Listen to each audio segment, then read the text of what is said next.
What's going on, Legionnaires, and welcome back to Comic Breakdown. If you guys are new to the channel, do me a favor and hit that sub button, hit that notification bell, and make sure you're not missing any of the awesome content we have coming out. Now, with this video, we're going to be jumping back into the Infinite Frontier with Batman issue 108. Now, if you haven't been keeping up on this line, go ahead and check out the link in my description as well as the top of this video. It will get you completely caught up on everything that's been going on since Infinite Frontier issue number 0. And be sure to stay all the way through to the end of the video so you're not missing any of the Ghostmaker storyline. And with that being said, let's dive into this breakdown. Alright guys, so as we jump into this issue, Batman has been trying to go undercover to infiltrate this transhumanist gang known as Unsanity Collective. And he's trying to get as much information as he can about who they are and what they are doing in Gotham City. And in the last couple of issues, they've all started out like this one, with Batman tied up and Scarecrow injecting him with fear toxins. And Batman trying his best to hold on to some reality. He tries to remember exactly how he got in this position. And that's what will bring us to Gotham City Hall. And right now, the mayor is giving a speech. Now, this speech is the ceremony for Sean Mahoney. Sean Mahoney being the individual that saved a whole bunch of people during the Arkham Asylum attack. But the mayor is also using this as an opportunity to try to undercut mass vigilantes by saying that they for too long have put their faith in these vigilantes when they should really be honoring heroes like Sean Mahoney. And while the mayor is giving this speech, we see Simon Saint out in the crowd. Now, Simon Saint, he is the individual that has been trying to get the Magistrate program into operation. And we saw the Magistrate program fully operational in the Future State event. And Sean Mahoney, he is the spearhead of this entire project. And Mr. Saint, he's eyeballing Sean to be his peacekeeper number 1.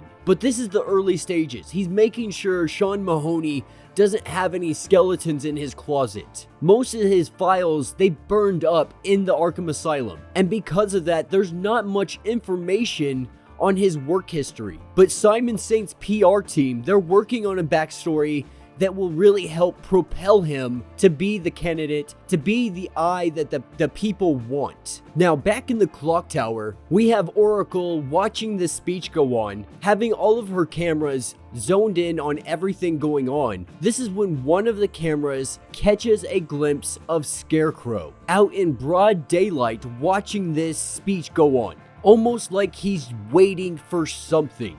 And then Oracle, she tries to get in communications with Batman. But right now, his comms are down because he's gone deep undercover. He's trying to infiltrate the Unsanity Collective. And in the last issue, we saw him arrive at their doorstep. And in this issue, we're seeing him pretty much getting beat up because they don't believe that he's not a cop, or at least somebody that's here to spy. Now, Master Wise, he knows this guy isn't a cop. Breaker has different opinions on this, but Master Wise, the kind of leader of the Unsanity Collective, he lets us know that he was able to get a few glimpses from the mind machine when he first entered the substation. And in layman's terms, it means that he's had training against psychics. Top of the line training at that. And that's not something that comes with being a police officer. And this is when Wise asks Miracle Molly what she thinks about this. Now, Miracle Molly, she's a relatively new character being brought up in this event. And we really get to learn a lot about her personality in this issue. Now, her thoughts on this is no matter who he may be it a cop, a federal agent, or even Superman, they have to take him at face value. Give him the option to start over, because that is the promise that they have made to everybody. And Miracle Molly can tell by looking at him that he is a deeply haunted individual. Now, Breaker, on the other hand, he completely disagrees with this. After looking at his biometrics, seeing that this man is pretty much pure muscle, he recognizes a fighter when he sees one, and says that it's probably too dangerous to keep this guy around. So Master Wise makes the decision that Miracle Molly is now responsible for Batman, now responsible for whatever he does moving forward. And so Molly, she goes into the cell where Batman is being kept and tells him that he needs to get up. Now Batman, he continues to try to play this persona that he has going on, but Miracle Molly, she recognizes that he is putting on a facade relatively quickly, and she tells him to knock it off because she can recognize that he's wearing a fake mustache, he has a fake voice, he is putting on a show right now. Now Miracle Molly, she has no intention of seeing who he truly is. If he wants to wear a mask, she is okay with that because she herself wears a mask, but she doesn't see it as that. She sees it as a part of who she is, just like Batman does, just like he feels like it is the other half of him. And so we see Bruce, he puts on a makeshift mask and he gets rid of the rest of his disguises. And with a little bit of trust built here, Miracle Molly asks the question, what are you doing here? Why did you come here? And Bruce tells her that he wants to understand. He wants to understand all of these people and why they are here. And Miracle Molly is more than willing to oblige him in this. And this is where we see them hop onto a glider and head into the Gotham skies. But that's what will bring us to Midtown. And we are currently picking up with Mr. Saint, Sean Mahoney, and his assistant. And right now, Mr. Saint is showing him the entire operations. He's laying down exactly what he has planned for the city, what he has planned for Gotham. Now, Sean Mahoney, his family, it goes back generations of being a police officer. But Sean Mahoney, he was denied this. He was denied it because his father was a dirty cop and Commissioner Gordon had ended up firing him. And so when his son, Sean Mahoney, came up to apply to be a police officer, Gordon turned him away. Or at least that's the story that Sean is telling us. But this is when Mr. Saint tells him that he is beginning this program. He is starting this program and he wants him to be the star pupil of it. Not only that, but they offer to give him a prosthetic leg and arm, kind of a free of charge thing. Complimentary if he accepts the position of being Peacekeeper number 1. And Sean Mahoney, he is ready. He wants to begin immediately because this gives him the opportunity to be everything he wanted and more. But this is where we pick up with Miracle Molly and Batman. And currently flying on this glider through Gotham City, Batman begins to learn that they have been using Wayne Enterprise buildings as their hiding locations, jumping from one network of buildings to another, never staying in one spot too long so they never get detected. And these Wayne Enterprise buildings, they were all meant to help rebuild Gotham City. But after the entire project fell apart,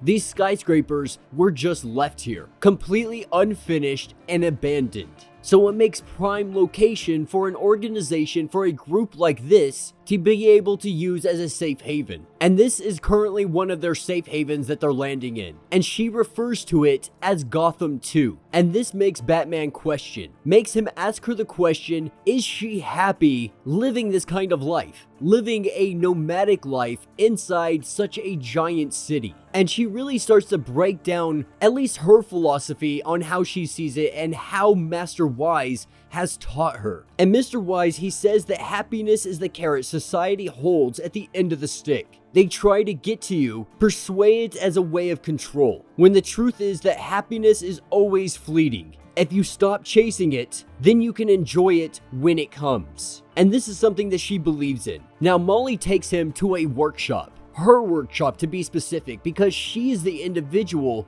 that makes all of the tech for the Unsanity Collective. But what this collective does is they wipe the memories of everybody that joins, and she builds experimental weapons for them to be able to rob the rich. But she doesn't see the rich as people, because at the end of the day, these are individuals with so much money, so much that they don't know what to do with, yet they refuse to reinvest into the people, into the communities, into the city that has made them prosperous. Now these two, they go out, they step out and look upon the city, and she tells him to look at this. Look at how beautifully broken the world we are in. All the beautiful people, all the broken people. It can literally break your heart. Seeing people work themselves literally to death, playing in a system that does absolutely nothing for them. And these people, they just dream of not having huge millions of dollars, but just being able to upgrade to a better house, to be able to have a better job. But the more people start to see how broken the system is,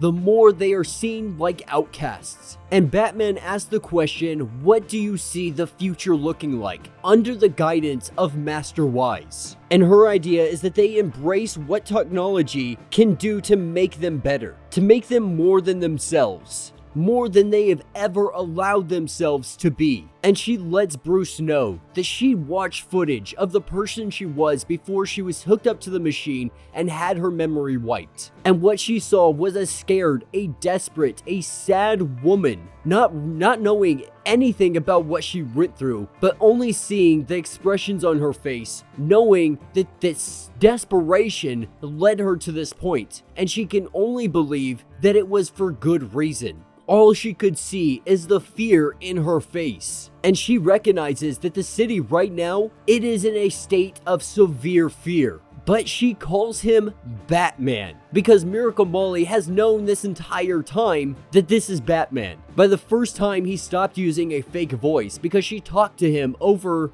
communications. And so, Batman can really be honest here because when he put on this costume, he knew that the criminals in the city were a superstitious and cowardly lot. But now he is smart enough to know that it's not just criminals.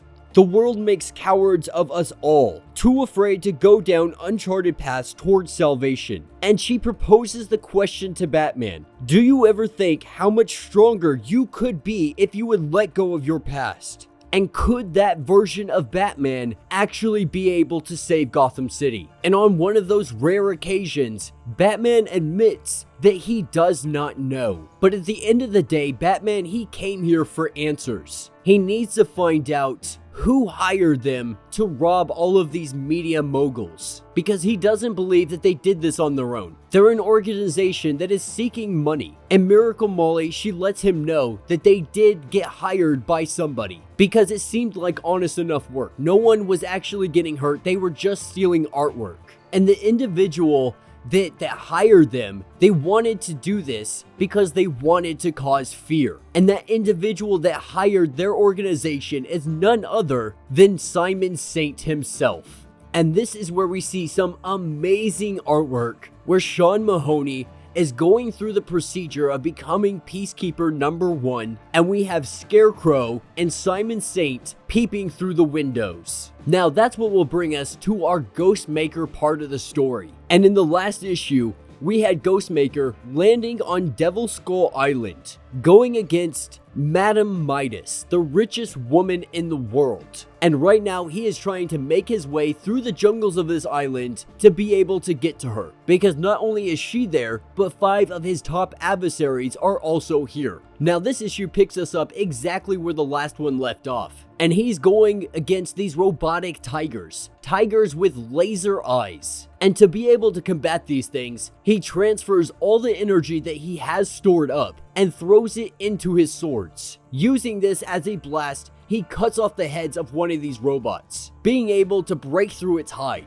But that one swipe, it took up almost all of his suit's energy. And with split-second decision making, he grabs the head of the killed tiger and he uses its laser eyes against the other tiger. And just like that, this stage of it is knocked out. This is a no-sweat mission for him. He's having fun with this. This is nothing for him. And back up at the fortress where Madame Midas is, this is where we see her start to pick the brain of Kid Kawaii, because the Madam finds her to be the most interesting of all the stories. Of all the adversaries that have gone against Ghostmaker, hers is the most interesting to her. Now, her masters, every now and again, they wipe her memory. And since her last memory wipe, she has killed 47 individuals. And this is a 60% decrease of efficiency. And that's all due to Ghostmaker interfering in everything that she's been doing. Now, the organization she works for, it was formed as a partnership between the Yakuza and a number of highly secretive international robotic firms. And we see her pull out her eye, and with her eye, she uses it as a kind of hologram projector. And she's letting us know that she's kind of an assassin. She's an individual that gets sent in to take out businessmen or politicians that get too close to finding out the truth and could possibly expose them.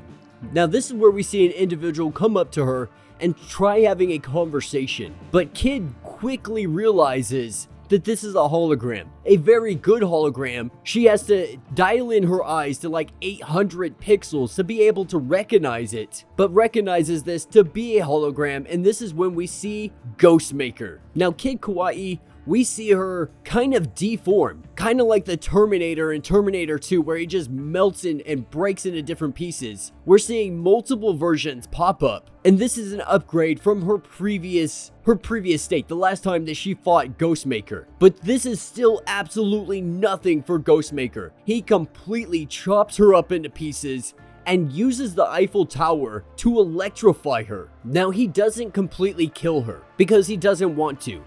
Her mind was modeled after that of a little girl, and he tries to get through to her that she doesn't have to be this weapon for them. But he does enough to demobilize her and make it to where the company is going to have to put a lot more money into rebuilding her. But what the key thing she learned from all of this is that Ghostmaker, he had correctly predicted every single enhancement the programmers had given her. And so because of that, the next programming, it was replaced using retreat. So anytime that she came across Ghostmaker, her main objective was to flee and get out of there as fast as possible. And that is the advice that she offers to Madame Midas. And of course, Madame Midas, she doesn't want to hear this. She believes that there has to be some other option with all of their minds together that doesn't include retreat. And that will be the end of this issue. So let me know what you guys think down in the comments. Personally, I am thoroughly enjoying this. I'm enjoying it because the whole time I was reading Future State, I was hoping to be reading this story. I want the build-up to how the Magistrate got in control. And so far, it has done a phenomenal job of showing us how Scarecrow and Simon Saint working together have put fear into the populace without even using a fear toxin. Using the media, using the Unsanity Collective, giving them the opportunity to create this program, to be able to create the first Peacekeeper. But yeah, let me know what you guys think down in the comments. If you have not yet, do me a favor, hit that sub button, hit that notification bell, make sure you don't miss any of the awesome content we have coming out, and until the next breakdown.